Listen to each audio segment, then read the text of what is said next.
Bien à vous, chers téléspectateurs d'Ecclesia TV, que la grâce et la paix de notre Seigneur Jésus-Christ soient toujours avec vous. Nous poursuivons aujourd'hui notre émission intitulée 5 pas pour entrer dans la Bible.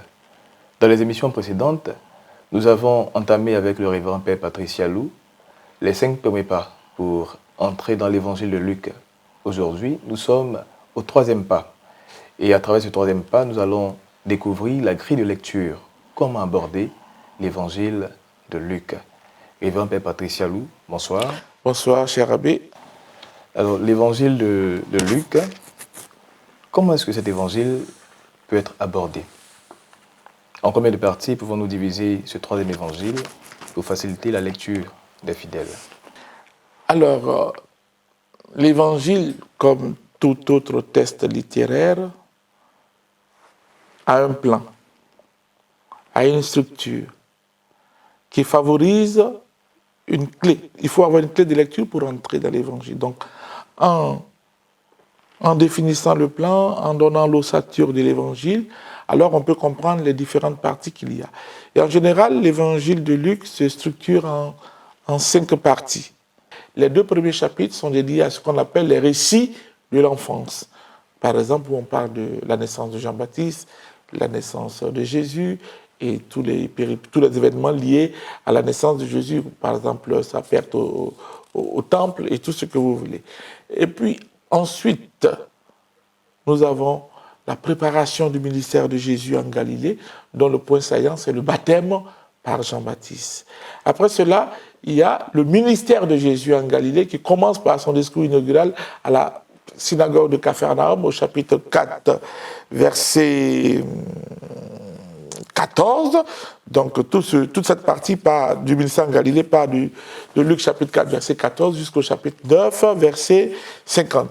Donc le ministère en Galilée est essentiellement ponctué par des enseignements et des récits de miracles. Et puis nous avons la grande partie, on pourrait dire ainsi la partie centrale de l'évangile, la montée vers Jérusalem, qui court sur près de 10 chapitres, et dans les évangiles synoptiques, c'est Luc qui rapporte de façon aussi exhaustive cet événement. Donc il part de Luc chapitre 9, verset 51, à Luc chapitre 19, verset 27. C'est le long voyage de Jésus vers Jérusalem. Et puis enfin, la dernière partie de l'œuvre, Luc chapitre 19, verset 28, jusqu'au chapitre 24, verset 53, qui contient les événements de la passion, mort et résurrection de Jésus à Jérusalem. Donc, en gros, l'évangile de Luc se divise en 5 parties. Première partie, les récits de l'enfance. Deuxième partie, préparation du ministère en Galilée. Troisième partie, ministère en Galilée. Quatrième partie, le long voyage vers Jérusalem. Cinquième partie, passion, mort et résurrection à Jérusalem. Mon père, à propos des récits de l'enfance, est-ce que ce sont des récits qui sont propres à Luc, ou bien nous pouvons retrouver ces récits également dans les autres évangiles?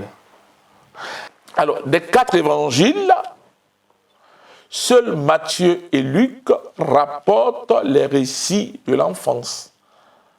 Les premiers chapitres du livre de Marc parlent déjà de la prédication de Jean-Baptiste au désert, suivi du baptême de Jésus. Pareil à Luc, qui commence par le prologue et le baptême de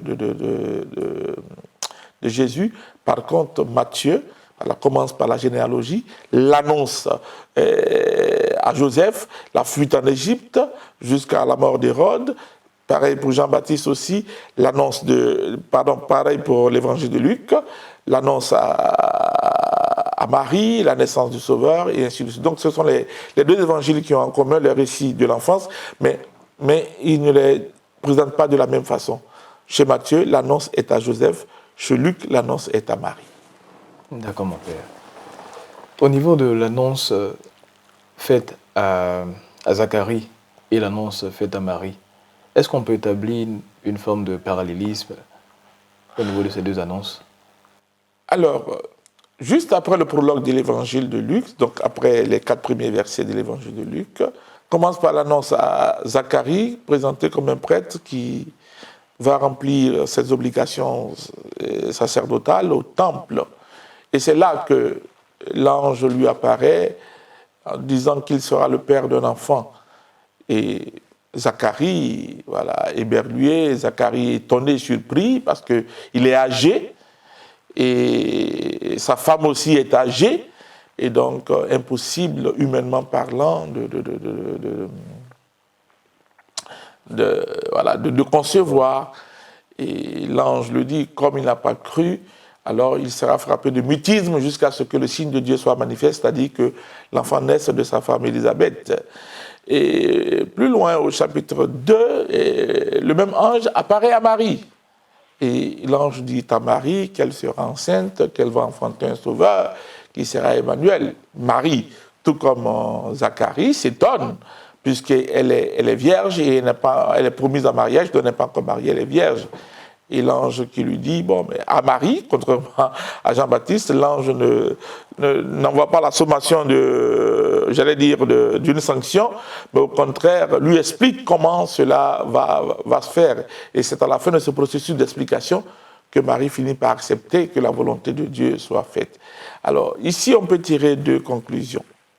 À Zacharie, il a été, je ne vais pas dire sanctionné, mais voilà, le signe du mutisme lui a été donné comme signe de son incrédulité. Par contre, à Marie, une pédagogie lui a été faite pour comprendre le signe de Dieu et à la fin, elle a cru.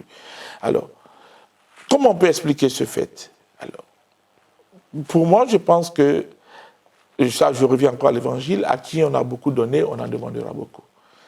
Zacharie et Marie ne sont pas sur le même pied social, le même pied religieux. Zacharie est un grand prêtre, donc qui connaît les merveilles de Dieu dans l'histoire du salut, qui est un spécialiste voilà, de ce que Dieu est capable de faire, puisqu'il enseigne.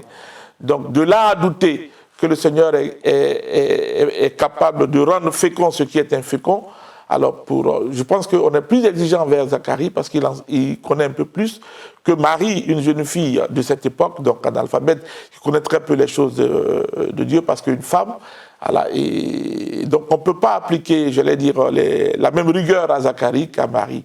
Donc, par contre, Marie, on va, à travers une pédagogie qu'elle peut-être peut ignorer à cause de sa jeunesse ou bien à cause de son inexpérience des choses de Dieu, on va lui expliquer, elle va finir par croire. Donc, le parallèle est que, ce que je peux dire en conclusion, c'est qu'à qui Dieu a beaucoup donné, il en demandera beaucoup. Voilà, donc, Marie est exaltée par la foi.